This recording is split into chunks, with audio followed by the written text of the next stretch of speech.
Growing up, I was always given the choice of getting a birthday present or going to a nice restaurant for dinner. I always picked the birthday dinner. Food is a necessity, it's emotional, it's connective, and restaurants offer food variety, different ambiances, and convenience. You get a full service where someone literally waits on you and brings you drink and food to your heart's desire. Restaurants are beloved establishments and make up the heart of every small town and big city. They are all uniquely special and craft different experiences for their guests, making restaurants one of the most transformative businesses. Hi everyone, I'm Jessica, and like many of you, I'm a real food lover. Over the next few weeks, we will explore what it's like to be a restaurant owner in Michigan during the COVID-19 pandemic, facing extremely difficult choices and challenges. Through the next several episodes, I'm going to introduce you to someone that is considered to be a local hero by some and a reckless villain by others. The story is located about an hour north of Detroit and 20 minutes east of Flint in the big small town of Lapeer, Michigan. Patrick Hingst is the founder and owner of Woodchips BBQ in downtown Lapeer and has been an active community member since opening his business in May of 2014. But recently, he has been in the local news and even made an appearance on national networks for making the boldly transparent and public decision to keep his restaurant dining room open during Michigan's pause, or second lockdown as most people refer to it. Patrick historically has a great track record when it comes to following all business rules and department regulations. But as of November 18, 2020, Patrick committed his first act of defiance when he publicly announced that he would not shut down his dine-in services, despite Michigan Department of Health and Human Service orders to do so. Over the following weeks, I'm going to be conducting live interviews with Patrick, his team, his attorney, anyone who is willing to talk to me so I can give you a better understanding of what is happening in this town and to shed light on my absolute favorite industry, the food industry.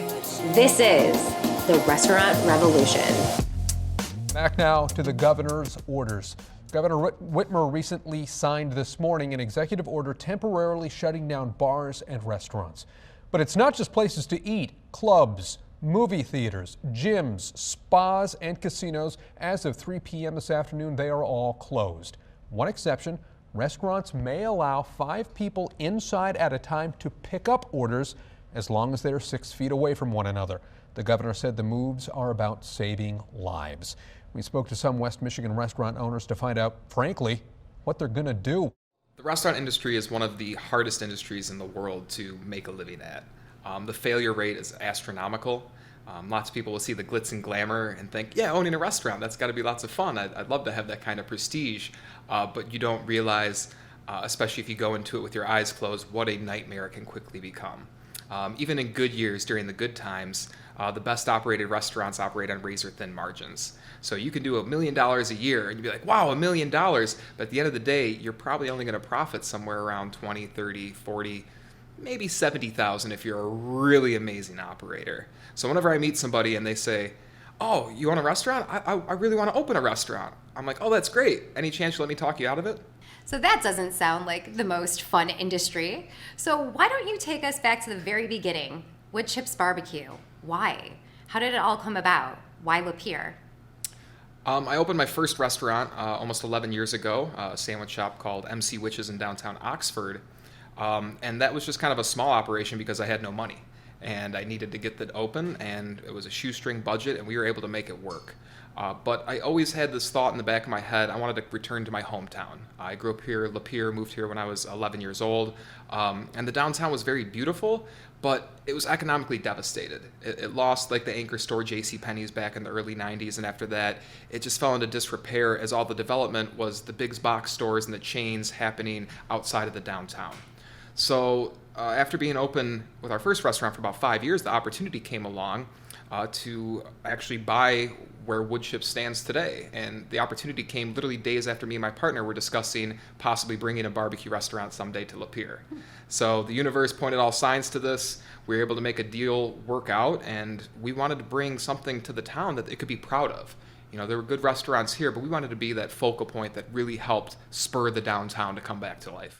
Today, I am announcing a ban on bars from operating in the short term, as well as restaurants from providing sit-down inside service. We're encouraging them to transition to a takeaway. We think that this is really important. So by my calculations, this business at the beginning of the March 2020 lockdown had been operating for 6 years, right? So can you tell us about the first lockdown announcement and explain to us, the information that you received about shutting down a business that had been operating for so many years? So, I don't have a whole lot of time to watch TV or follow the news necessarily. Running restaurants is easily a full-time job and beyond. I remember early in March starting to hear some chatter about something in China, and then it seemed like kind of out of nowhere, it just overtook what everybody was talking about in the media. And the only communication we got from it was the media itself. There was nobody gave me a phone call, nobody sent me anything. The governor was on TV and all of a sudden telling us that we had to basically close down or completely restructure our business. So it was completely caught us off guard. It was nothing we ever expected or anticipated. I don't know if anybody could have possibly planned for that. So it was just slap in the face, punch in the gut. But, restaurant industry, you're used to facing challenges. And that very first announcement, it was supposed to be 15 days, right? So you were expecting just a 2-week shutdown. Can you tell us a little bit about, what was going through your mind? So yeah, it was 15 days to flatten the curve. That was the talking points that they told us. So not having a lot of data at that point, we went with it. We thought, okay, we'll give them this 2 weeks to do that. Our people can survive, maybe 2 weeks of being laid off, and our restaurant it'll be a big hit, but we can handle that. So we just did our best to kind of put together a plan. Now, I did a little bit of research on wood chips, and I understand that you guys opened an offshoot of your Lapeer restaurant in a nearby town called Oxford. Can you tell us a little bit about what that was like for you? Yeah, so less than 3 weeks before the announcement of the lockdown, we had just converted my first restaurant, MC Witches, to become a carry-out, quick casual version of Wood Chips Express. So we had that grand opening, or we had the soft opening at the end of February. Didn't even have time to plan a grand opening, barely open a few days, then all of a sudden we're facing a shutdown order that we're not able to serve any dine-in. So you got to take us through step by step. You've got these 2 restaurants. What's going through your mind? What's your next step? You have to shut down and you only have a few hours, days. Tell us about that. How did you go from a dine-in restaurant and a new concept to, what was it, carry out only? Yeah, so we had very little warning with this first one, and had no practice with it. So I had a new GM in place at our Oxford location. Being new, things were a little bit slower there. So you want to give full-time attention to it, but you kind of had to let it do its thing and hopefully and survive while I turned the focus to wood chips, because we need to be able to have this in operation. This is the backbone of our organization, of our empire. So immediately I met with my director of marketing and my general manager. We went to another restaurant bar, literally hours before the shutdown came in, and we just had an emergency meeting. First thing we did was to look at both our menu as well as our staff. At the time, carryout represented somewhere between 3 and 5% of our total business. So we're talking like a fraction of a fraction. So we wanted to be able to figure out a menu we could execute that still preserved what we were about, serving high quality, scratch-made, fresh barbecue, but it was also manageable because we knew we were going to be going down to a skeleton crew. We were already coming out of January and February, which are the hardest months for restaurants. I mean, sometimes winter is just about survival. So you're coming out of that, finally entering March, where you're like, okay, we're going to start making some money again, and then boom, you get hit with this. So we had to look at our team and prioritize them based on 2 different things. One, we needed to make sure we had the people that could operate the different positions of the restaurant that we needed. But 2, we're a family restaurant. We're here to take care of our people. So we had to prioritize, single moms over the high school students. We had the people that had the bills to pay and the families to take care of. We wanted to make sure we made them a priority. Not that the other people don't matter to us, but when you only have so many resources, you got to make your decisions. So we ended up trimming our staff down from, I was in the upper 20s, I want to say 27 or 28. We ended up with just 8. All the servers and bartenders pretty much laid off, most of our kitchen team laid off, and then we created our carry-on and carry-out menu. And 3 o'clock, the doors closed, they kicked us out of the bar, we came back and started to go to town implementing the plan. We talked to each employee, let them know the situation, told them we'd have them back as soon as possible, but unfortunately our hands were tied at the time. And at that time, the government was helping, correct? There was some, payments being made to, Americans who were losing their jobs. Is that right? I don't know if it was announced. It might have been announced later, a couple weeks later. So yeah, at the time we were just putting them on a general unemployment. They did eventually come with the unemployment bonus to get them much better pay, which made me feel much better about where they were. I know they're able to take care of themselves.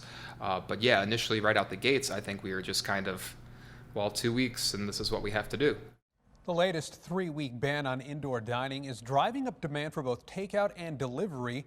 And some restaurant owners say that's also complicating ongoing issues with third-party food delivery apps like GrubHub and DoorDash. Beyond that, did you guys consider delivery or partnering with any other businesses or services so that you can have a more robust carry-out business? Tell us about that. I understand that there's challenges within that platform as well. Yeah, a common line of criticism is, just switch to carry-out and delivery. What's the big deal? As we said, we're a dine-in restaurant. Less than 5% of our sales came from carry-out, so it's not just like a switch that you can flip. You have to restructure everything. As far as delivery, so when I had the sandwich shop, when we first opened, we did offer in-house delivery. It is a pain in the ass. You have additional insurance fees, your workman's comp payments go up, and hiring delivery drivers is just hard, let alone delivery drivers that have reliable transportation. Add to that the expense of actually executing delivery. People balk at paying any sort of delivery fee, or at least they used to, and tips tend to be low. It was an untenable structure, and we had to get rid of it, and it made my life a lot easier when we finally did. Flash forward now, we got the third-party apps, the Uber Eats, the GrubHubs, DoorDashes, Postmates, all those guys. And the dirty little secret is most of us restaurants hate them. Restaurant owners tell me it can take weeks, in some cases months, and hours on the phone to get their menus off sites like GrubHub, DoorDash, and Uber Eats. They siphon our already limited margin away from us. I remember when we first signed up with GrubHub, their deal was basically they took almost 35% of the sale went directly to them. This is the GrubHub invoice seen around the world, showing an Illinois restaurant only pocketed $376.50 from more than $1,000 in food orders. If you remember what I said earlier, we operate off like single-digit margins. So if I've got 10 points of margins, I'm doing great. You're taking 35.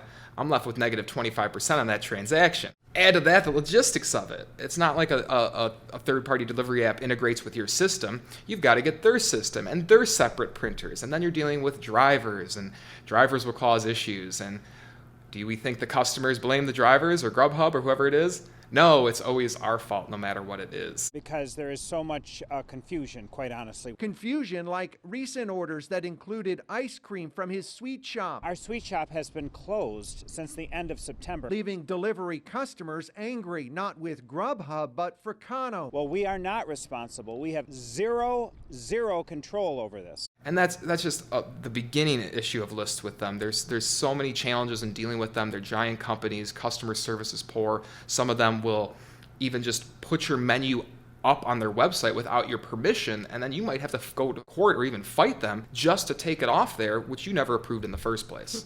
Wow, so this really goes towards all of the things you shared with us in terms of running a restaurant. It's very difficult. It sounds like there's a lot of challenges, and to make anything work, you really have to go through systemic changes to make sure that your kitchen's able to operate and your whole restaurant's able to function, but you keep getting thrown wrenches, it sounds like. Yeah, with any one thing you see in a restaurant, there's 30 things behind it that had to happen for that one thing to happen that you don't see.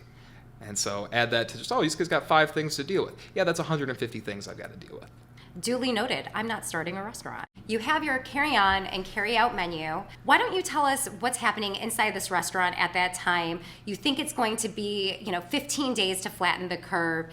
Take us through that period of time and all of the things that the restaurant saw, including the lockdown extension. So that first week I was here, every single day. I was rallying the troops, trying to provide some cool, calm leadership.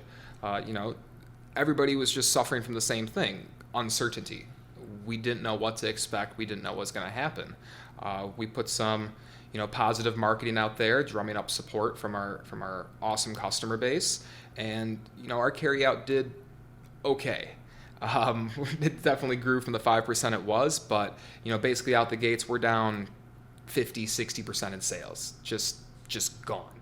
And in restaurants are very cash flow heavy businesses. Well, that's kind of what I mean. If you're doing $1 million, at least 950,000 of that is just cycling out. It's not like that's profit. And it's, when you look at restaurants, we support so many other businesses. We've got, our broadline distributor. You got your produce distributor. We got our local cheese guy. We got the local butcher that we used for our burger. We got the local paper goods supplier. We got the window cleaner. There's so many different expenses and so many other businesses that are supported by our one business. And not only that, the money that we're bringing in today is oftentimes paying the bills that we accumulated within the last month. So when all of a sudden we go from having 100% revenue come in, that plummets to 50%, our bills are still at 100%. We still have a month where we're just watching money just flow out of the business, and it's terrifying. So we entered, I think it was March 10th, we had about 60,000 in the bank. That's a pretty good number for a local restaurant. By April 10th, we were down to under 15,000. So there's 45,000 gone. And it was getting scary because those cash flow swings come when a company like mine, when you have payroll, your payroll over a 2-week period can flirt with $40,000. And so when you know that it's about to come out every 2 weeks, you got to make sure that you're ready for it. So it was a scary time. And, beyond that, having, the emotional struggles of the team coming in, the unexpectedness of it, all of a sudden their family is now cut by less than 1/3. It just created a lot of pressure and a lot of stress, and we just focused on trying to give our guests the best experience we could in whatever way we could. Well, let's talk about the guest. You said that, carry out started to do okay. So I guess you had to convince this community that was used to dining in to now carry out. Do you think that fear played into people, staying at home and not taking carry out? Or can you take us through, the community perspective during those 15 days and then beyond? I mean, especially in the early days, we received quite a bit of support. Even though we took that big hit of 50 to 60%, that still represented tenfold growth of our carryout from where it used to be.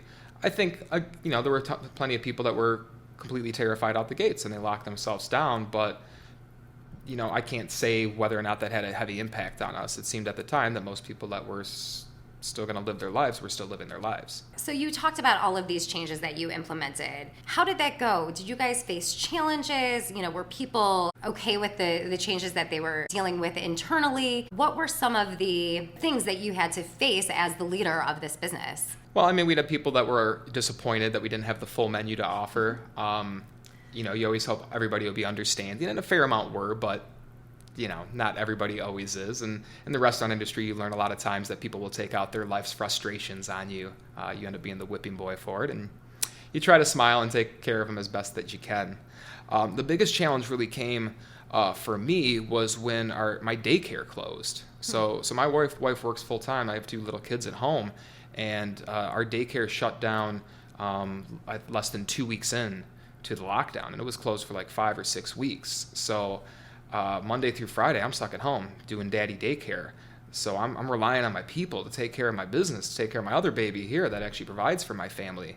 And it was such a terrifying position to be in because I'm powerless. I have no control over what's going on during the days. I'm trying to manage from my phone while still being, a dad and taking care of my kids. And then I just come up on the weekend to be a weekend warrior, rally the troops, try to keep everybody held together, while still keeping an eye on that bank account and just, getting a little more stressed every day, hoping for a way out. Can you take us a little bit through the timeline? We had that 15 days to flatten the curve, and was it after the first extension that daycare closed? Yeah, I think they did an extension, or it was somewhere in there where they passed. I mean, the rules and regulations were constantly changing. Before the Supreme Court finally invalidated it, the governor had issued something like 192 executive orders, and each one would oftentimes tweak or adjust the one before.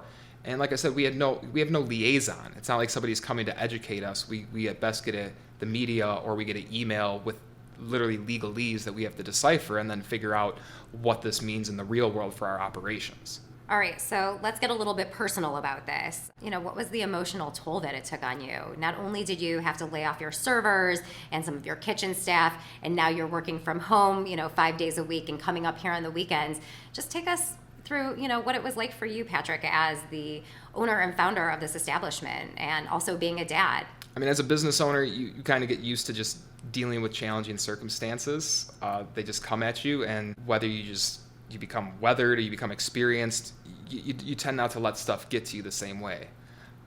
That being said, laying off almost 20 of my employees, my family, was the hardest day of my professional career. I had worked really hard for, a decade plus, and I never had to lay off a single employee. When I went to school at hospitality business at Michigan State, the main thing they told you was take care of your people. They're your most important asset. They're your most important resources. The businesses that succeed are the ones that have employees that feel like they're part of a family. They're part of something greater than themselves. And we worked really hard to create that atmosphere here. So to be forced to have to tear that up on my own, to have to tell these people that I can't afford to pay you, it was heart-wrenching. And then to have to rely on, thank God I had those amazing 8 people to carry this business through, that they had to keep this going. I couldn't even be here. I mean, to help to support them, it's just texts and phone calls and doing what I could. You always have to keep the positivity. You always have to be the leader, and you have to show that this is you're gonna get you through this, that you have the answers. But every other day I would have some sort of breakdown. I'm an emotional guy, but I'm not like that. I'll tear up at a movie, but I'm not the guy that sobs. So for me to have to go through experiences like that, it was very, it was powerful and troubling, but at the same time also motivated me, because it's like I know I've had these experiences in life that I'm here to tackle big problems, and I'm here to help people find solutions. So, with every new challenge, it's just, okay, let's figure out how to climb this hill. So it's easy to look back at this entire pandemic and all of the restrictions and regulations that have come down as one overarching umbrella. But again, as it was explained to the public, there were small timelines, like 15 days to flatten the curve, that set certain expectations for the public. So why don't you take me step by step? I want to know what you were thinking during the first 15 days. And then I want to know what you felt during the announcement of the extension, and then the next extension. Can you kind of take us through, your hopes and sort of the expectations that you started to create for yourself in the business as, different timelines were set forth? With the first lockdown, I mean, it was just kind of reactionary. You didn't have a whole lot of time to dive deep into it. You're just like, okay, this is what I have to do, so let's get through it. They said 15 days. It's frustrating, but we'll figure it out. As the extensions came, that's when you start to kind of look into things. I'm a numbers guy. I run a restaurant, so I'm looking for the data. I'm looking for, hey, if this is a real danger, I'm a food safety expert. The last thing I ever want to do is put any of my customers or my employees at risk. So I wanted to try to find, what data are we going off of? Where is this real threat, and what can I do to mitigate it within my business? That was hard to find. There wasn't a lot of clean science or clean data that they were leading with. It was mostly a lot of worst case scenarios. So as they continued to adjust the rules and continue to expand, the lockdown, other states starting to reopen, it was kind of frustrating, especially when it seemed like fairly quickly the whole thing became very politicized. I don't play the team sport thing. I don't Republican, Democrats, whatever. I just care about people. So to watch it quickly turn into, the Republican states versus the Democrat states, or Democratic governors versus the presidents, and just see all this fighting and talking past each other like almost every other issue that comes up. It's like, guys, this is life and death for a lot of people out here. Not just referring to the virus, but talking about, you're shutting down industries where people live on the margins. Restaurants, we do our best to pay well, but most people in this country live check to check. They can't take a $500 unexpected payment hit. So to all of a sudden just be thrown into a world where not only are we now potentially taking away your right to earn money, but we're not going to really tell you how long it's going to last. And we're going to keep dangling this carrot of 1 more week, 2 more weeks, 2 more weeks, and then eventually, bam, it's over 80 days later, and we're still not allowed to serve guests in our business. And it's so disempowering. As a business owner, you're used to figuring out how to face challenges and how to overcome them. But when you're presented with something that no matter what you do, there's no way to overcome this. There's nothing I could do to open my business. They're not allowing it. So it's continually just getting slapped down. But we get back up. Like I said, it was my people that carried me through this. Just the effort that they did, the passion that they held, watching them go to war for us to keep this business alive. It's, that's why I'm willing to do anything for them. But, we just continue to press forward, hold out hope. Our bank account was in rough shape. We were able to get, a small local grant to help out a little bit. Got an emergency $10,000 loan to kind of support us, but things were still, very tenuous. You said that you had to lay off the majority of your staff. And now that this continues to get extended, they're on unemployment. But what about your relationship with them? Are they reaching out to you? Are you keeping in touch with them? What's the sentiment at the time? Well, I tried to check in with them as often as I could, every couple weeks at least, shoot them just each a quick message, which might sound easy and trivial, but when you have, between your locations, almost 40 employees, my wife's like, what are you doing on your phone? I'm like, I was checking in my team, just making sure everybody was good and seeing if they needed anything, because I wanted them to know that, I still cared for them even if I wasn't there, and that they were still part of the team, and someday we'd be putting the band back together, and wanted to make sure that they were always welcomed, appreciated, and missed. Did any of them suffer any, mental, emotional distress during this time? Did you hear from any of them that were struggling? I mean, initially, everybody just kind of was in a form of shock and just kind of marching forward. But as things, this is a weird word, but normalized into the lockdown period as the extensions continued and the politicization stepped in, you started really seeing the toll that it took on our people. Hearing like our manager unable to go visit her mom because her mom was now scared of her because she worked in a restaurant, or, just people having complete disagreements on something where they can't even talk to each other, that it just turns into like yelling. It's so disheartening. You want, this is a time where we need to support each other. That was the environment we were trying to create here, and it seemed, like we were just coming and doing damage control, just lifting each other up just to be able to get through the day. But, thank God there were always enough of us still in the light that we were able to carry each other out and have shoulders for the one other person to cry on. The next day they had a shoulder for you to cry on. That's pretty heavy, but also sort of beautiful that you guys have that kind of relationship. All right, we're at the end of April 2020. Tell us the status of your business. So like I said, by April 15th, we were under 15K in the bank. We've got a payroll coming up. We've got a big cash flow swing as our auto pays are about to go out on our rents, our utilities, our vendor pays. And I was scared. We were cutting it really close. And then I wake up in the morning and I look at my email, and there it is, insufficient funds. Woodchip sales were cut in half. More than 2/3 of the staff laid off. Owner Patrick trapped at home while daycare is shuttered. And the business bank account went into the red. The scaling back of the first lockdown was still almost 2 months away. How did Patrick and his team deal with the ongoing onslaught of challenges? Find out on the next Restaurant Revolution.